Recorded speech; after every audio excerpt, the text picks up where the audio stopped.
Wij proberen iemand te volgen, zo lang mogelijk, of tenminste een tijdje onopvallend volgen.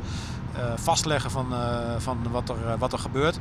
En die beelden die laten wij dan in dit geval op de iPad terugzien aan de bestuurders. In de hoop dat het toch een kleine gedragsverandering teweeg kan brengen. Geen richting. Nou, gewoon consequent geen richting. Dan doe ik gewoon even een gesprekje. De beelden, waarschuwing. En volgens mij als we bovenaan zijn, rechts gelijk links hebben we carpoolplaats. Goedemorgen. Ik was niet tevreden over mij. Daar rijdt u voor ons. Ja.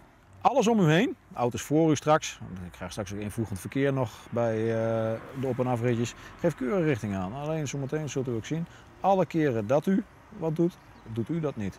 Het is duidelijk denk ik hè? Ja. Van doe daar wat mee. Ja, je ziet dat deze meneer gewoon zelf al aangeeft van ja, ik heb mijn hoofd er niet helemaal bij, dus het kan best zijn.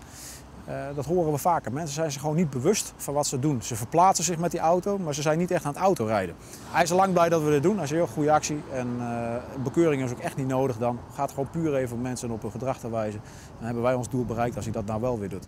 Steeds niet naar rechts geweest? Nee. Wat doen we? PV onnodig links? Dat was het duidelijkste hè? Ja. Goedemorgen! Eigenlijk overal. Hier kan ik het nog snappen. Blijf je links hangen. Ja. Maar er zijn zoveel momenten om even mooi naar rechts te komen. En je komt hier ook, dus het stuur dat werkt prima. Ja. Daar ligt het niet aan. Ah, dat is ook zo. Deze meneer heeft wel een boete gekregen. Waarom?